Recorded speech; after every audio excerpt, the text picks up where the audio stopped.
what do you get when states want clean energy, AI needs and wants power, and no one wants coal? Apparently, it's a nuclear comeback tour. Today, we're diving into America's latest love affair, small modular reactors, or SMRs. They're clean, compact, and if you ask state legislators, our ticket to the climate salvation and AI server farms that don't melt the grid. So, Stephen, today we're talking about 1950s science fantasy, a carbon crisis, and a whole bunch of legislation. Yes, also known as the 2025 Nuclear Renaissance, complete with acronyms, tax credits, and a reactor design that could fit in your backyard. Well, if your backyard has grid access and an absolute ton of concrete. We're talking hundreds of bills across over 40 states. It's not just a policy trend, it's a full-on nuclear rebrand. Think less Chernobyl, more Silicon Valley meets Homer Simpson. Oh, okay. Homer Simpson did not see that one coming with Silicon Valley. I wonder if they've done one of those episodes by now. With Homer Simpson being the U.S. lens here, what are the UK opinions around this? I know that there's a lot of kind of differing opinions around Europe. There's people who are closer to these nuclear facilities and get pills in case their reactor melts down or other things like that. But that's kind of, I don't know too much about anything as it relates to the UK and Europe's stance on this. Yes. Well, it's actually quite similar to the US, I think. So certainly in Britain, back in the 50s, we loved nuclear power. It was the answer to everything, as we're going to find out. In fact, the world's first commercial nuclear reactor was in the UK at a place called Windscale. And over the next sort of decade or so, we built lots and lots of these huge nuclear reactors. They were fantastic. But then, of course, everything flipped against it, and people started to realize that actually nuclear power could be quite dangerous. Got all the nuclear waste to dispose of, and in particular, it was that perhaps the designs aren't perfect, and perhaps particularly as these nuclear power stations started to age, people started to find out about leaks. There was all these worries that the North Sea was becoming radioactive, and it got really bad. And then there was obviously this massive campaign by environmentalists, perhaps one of the most successful environmental campaigns ever launched. You could say, saving whales was one, getting nuclear power banned was the other one, really, because it's quite easy to foment sort of a lot of fear about nuclear power. And then, of course, you had Three Mile Island. And then Chernobyl, and that was really the nail in the coffin. So it was probably quite a distant thing for Americans, but it wasn't in Britain. In Scotland, in the north of Scotland, there were, for I think several years, people weren't allowed to graze their cattle in fields because of the nuclear fallout from Chernobyl landing. That was how far it spread. The plume spread. Now, it wasn't huge amounts, and that was like abundance of caution type stuff. It wasn't like people were dying or whatever. But even so, that really sort of brought it home, how perhaps these things aren't that safe. And so we stopped building them in a way to try and make them safer. The regulations, which are pretty onerous in Britain to start with, became ridiculous, and so we've been trying to build new nuclear reactors now for at least 20 or 30 years, and they just can't get the permissions to do it. And we've finally done it, actually, quite recently. Finally, actually managed to sort of get some permission to start building some of these reactors. And it'd be interesting to see whether it actually really happens, or whether people find ways to block it, because there's still a lot of people who are strongly opposed to this. I remember the other issue, of course, is that because nobody's been building nuclear reactors in the West so much, they're carrying on building them elsewhere. Certainly in the West, we haven't been building them. We just simply don't have people with the skills to do it. And so when we finally decided we were going to build one of these, the only people we could find to build it was a consortium of the Chinese and the French. And that was a number of years ago when we were still a little bit friendly with the Chinese. But obviously that completely got hit on the head as our sort of relationship with China declined. And also they wanted permission to be able to sell the electricity for decades at about 2 or 3 times market rate, just so that they could recoup their investments, because that's how much it costs to build these nuclear power stations. So it was just looking ridiculous. But the government is still determined that we are going to build new nuclear reactors because we need it as part of the green mix as we move away from fossil fuels. And so, of course, small modular reactors are the answer to everybody's prayers. Wow. Okay, this really is the Renaissance, I guess. Okay, so I mean, let's rewind for a second. For our listeners who are not currently wearing a hazmat suit, how did we get from this kind of radioactive fear to reactors for all? So that's a great question. So nuclear started with a bang, both literally and figuratively, of course, when the first nuclear devices were exploded during the war. And then in 1951, Idaho's EBR-1 reactor powered a light bulb. And from there, we raced into the future. So Calder Hall in England, as I say, at the place called Windscale, was the first commercial power station opened in 1956. By the 80s, we had over 300 gigawatts of global nuclear capacity. Wow. But then came 3 Mile Island, Chernobyl, public trust melted down faster than a poorly maintained core. And by 2003, when Calder Hall was finally shut down, the dream was dead, or at least decommissioned. Until now, it seems. So this is all thanks to the climate commitment and AI's insatiable appetite for power. We kind of suddenly are in this area where people are recognizing that we need lots and lots and lots of energy and it needs to be clean, stable. This is where SMRs are coming in, these small modular reactors, and they promise big power in more or less bite-sized chunks from what I've heard. So if you can give us the nerdy but accessible rundown here, what makes SMRs so hot right now? Yes. Okay. So if you read my piece, you'll see a lot of the science there. I've got a lot of the buzzwords and a little bit of the detail around these things are. But just to simplify things a little bit, imagine a nuclear plant, but shrunk down to something that could fit on a high school football field. Yes. SMRs generate between 5 and 300 megawatts each. Now, if you look at a traditional nuclear power station, they generate over 1,000 megawatts each. So you can see they're much smaller than these traditional plants. In fact, NuScale's latest design, which is one of the leading sort of designs that's out there, clocks in at just 77 megawatts per module.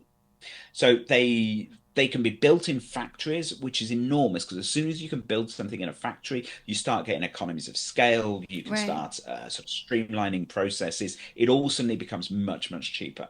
They're then shipped to site and they get stacked up like Lego blocks to sort of scale up. So you can scale up to, depending on exactly how much power you want. So you have enormous flexibility which you don't have with traditional power stations. So traditional nuclear power stations have to be built in very specific places where they have enormous sources of water and so on. Obviously, they need to be far away from people, which can be quite a difficult thing to do. And you end up, if you're not careful, putting them in areas of outstanding natural beauty and areas of biodiversity because that's where the people aren't. And then, of course, people are going to object to that. So it's really difficult. So the flexibility of these small modular reactors is absolutely key, really. So you've got smaller size, much lower cost, at least in theory, and way faster to deploy. And tech companies are into it. So Google signed a deal with Kairos Power last year for 500 megawatts by 2035. And that's the nuclear-powered AI future that we're looking at here, folks. So we'll see. Yes, sure. So that Google deal, though, is really interesting, isn't it? Because what you're looking at is the possibility of big corporations having their own nuclear power stations. You always think of nuclear power. It's weird, isn't it? So, and is that going to be the competitive differentiator when power is hard to get access to? Yes, what happens. So it raises all sorts of sort of science fiction possibilities there, but also just makes them more independent. But in areas where you've got lots and lots of these data centers, there are a lot of problems with maintaining supply to them. And the people who live around there complaining that the data centers are stealing all the power. So if you can actually get these small nuclear reactors producing just enough power that's needed for these data centers, then that's obviously a good thing. But there are many ramifications from that. We're well on our way to that AI utopia. And of course, there's kind of always a catch here. Let's talk about what's not working. First one is the price tag. So NuScale's carbon-free power project, as I would say, one of the most innovative and most advanced projects in the US, was supposed to be the flagship for all of this. But in 2023, it was cancelled after costs ballooned from $5 billion to $9.3 billion.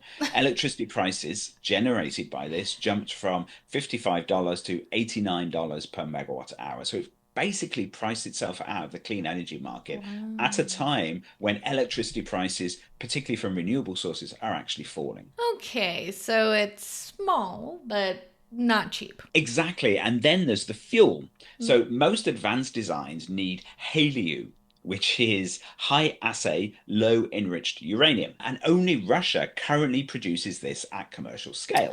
So that's Oh, not exactly no. ideal, geopolitically speaking. Now, there are US companies that are scrambling to catch up and actually start producing their own low enriched uranium, but it's going to take a while. And while NuScale got its design certified by the NRC, the Nuclear Regulatory Commission, in January 2025, the licensing process for actual projects remains painfully slow, expensive, and really full of "we'll get back to you" vibes. Ah, okay, okay.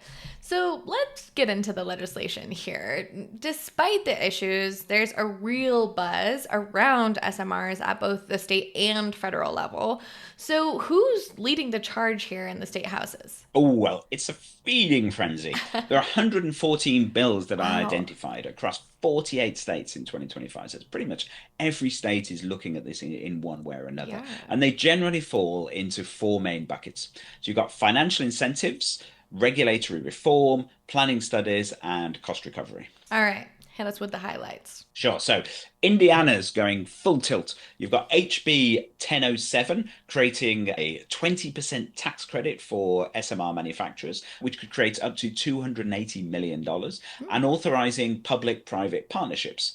Then you've okay. got SB 423 and SB 424, which let utilities recover costs from ratepayers even before approval. It's pretty wild, really. It's like pre-ordering a PlayStation, but Yeah. instead of gaming, you're funding uranium. Um, this, as you might imagine, is quite controversial Yeah. in Indiana, and there is pushback to the idea of taxpayers footing the bill for all of this development Mm-hmm. when it'll be big corporations that will reap the financial rewards when all these plants are finally up and running and all Right. their shareholders start to get their dividends. So, on the other hand, though, we'll all benefit from cheaper, better nuclear power, and this stuff isn't going to happen unless the government steps up and puts taxpayer money in to get it all started. So, it's a classic public investment versus private investment argument. Mm-hmm. And Texas passed HB 14, which creates the Texas Advanced Nuclear Energy Office and drops $350 million into nuclear development. That's the Oh, biggest state investment nationwide. yeah. And even in Colorado, Colorado has finally reclassified nuclear energy as clean energy, and that's a key first step here. If you Okay. accept that nuclear is clean, it opens lots and lots of doors, really. And that's through Bill HB 1040. And this does open the door to funding it alongside wind and solar. It's not bad for a state that hasn't had a nuclear plant in over 35 years. Don't have a nuclear plant, but we do have NORAD. You do, you do. And Okay. lots of bombs, I'm sure. Yes, yes. I mean, we gotta hide from the nuclear fallout, you know. All right. What about states streamlining the bureaucracy of it all? Yes, so bureaucracy, as we said, is the key bugbear for getting nuclear power off the ground because of its potential dangers, and everyone's very nervous about it. You tend to add lots of bureaucracy and lots of red tape. Louisiana's SB 127 speeds up environmental permitting through the DEQ, the Department of Environmental Quality, and Wisconsin passed SB 125, which sets a 150-day deadline for SMR approvals and allocates $2 million for site studies. Then you've got Illinois, which is working to repeal its 300 megawatt cap on nuclear projects with three bills: HB 3604, HB 4055, and SB 1527. They already get over half their electricity from nuclear, so expansion Oh, does make sense in a state like that. And this kind of move is absolutely crucial. One of the key factors why nuclear is problematic is the insane amount of time it takes to get them off the ground. So yeah. streamlining these approvals is crucial. All right. And I know some states are kind of just beginning to dip their toes in. Yes, that's right. So South Carolina's Energy Security Act, H3309, expands its Nuclear Advisory Council and creates a full SMR planning framework. Then you've got study commissions in Arkansas, Delaware, North Dakota, and Oklahoma, task forces which are evaluating feasibility, siting, and readiness. In Maryland, you've got HB 1035 stroke SB 937, which push for multi state cooperation and cost sharing because nuclear gets a lot more doable when you split the bill. Ah, of course, of course. Okay, so let's zoom out. What's happening on the federal level around this? Well, the Trump administration has gone all in on this. Hmm. On day one, Trump declared a national energy emergency. Yeah.